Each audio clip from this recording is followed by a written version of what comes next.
ஒரு பெரிய காட்டில் நிறைய மிருகங்கள் ஒற்றுமையாக நட்புடன் வாழ்ந்து வந்தன. அந்த காட்டில் ஒரு கரடியும் ஒட்டகச்சிவிங்கியும் நெருங்கிய நண்பர்களாக இருந்தன. கரடியும் ஒட்டகச்சிவிங்கியும் காலையில் எழுந்து வேறு வேறு பாதையில் இரை தேடி கிளம்பி சென்றால் மாலை மறுபடியும் சந்தித்து மகிழ்வார்கள்.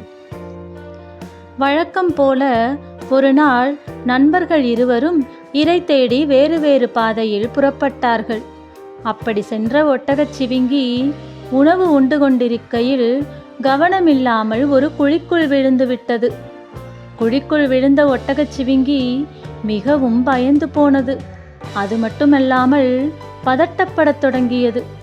நான் இந்த குழிக்குள்ளேயே இருந்து இறக்கப் போகிறேன், என்னை யாரும் கண்டுபிடிக்கப் போவதில்லை என்று நினைத்து மிகவும் வருத்தப்பட்டது. அதனுடைய பயம் அதிகமானதே தவிர கொஞ்சம் கூட குறையவில்லை. பயத்தில் அது குழிக்குள்ளிருந்து வெளியே வர ஏதும் வழி இருக்கிறதா என்று கூட யோசிக்கவில்லை. அதற்கான சிறு முயற்சி கூட அது செய்யவில்லை. தன் நண்பனான கரடி வந்து தன்னை மீட்டு விடுவான் என்ற சிறு நம்பிக்கை இருந்தது அந்த ஒட்டகச்சிவிங்கிக்கு. ஆனால் நேரமாக ஆக அந்த நம்பிக்கையையும் இழந்து மிகவும் சோர்வடைந்தது. மாலையில் தாங்கள் வழக்கமாக சந்திக்கும் நேரத்திற்கு ஒட்டகச்சிவிங்கி வரவில்லை என்றதும் கரடி ஒட்டகச்சிவிங்கியை தேடி புறப்பட்டது. சிறிது தூரம் கடந்ததும் நேராக அதன் முன்னால் வந்து நின்றது கரடி.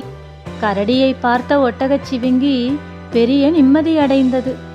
அடடா கரடி நண்பரே, என்னை எப்படி கண்டுபிடித்தீர்கள்?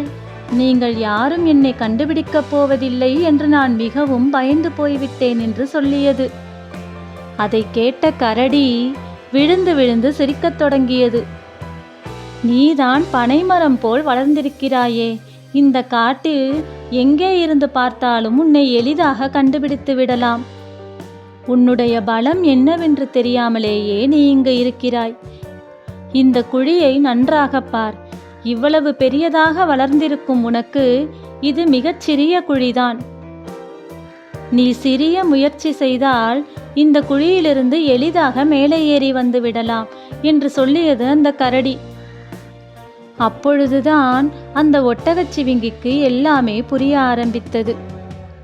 குழிக்குள் விழுந்து விட்டோமே என்று பயத்தில் தவித்தேனே தவிர இந்த குழியை விட்டு மேலே வர சிறு முயற்சியேனும் நான் செய்யவில்லையே என்று மிகவும் வருந்தியது.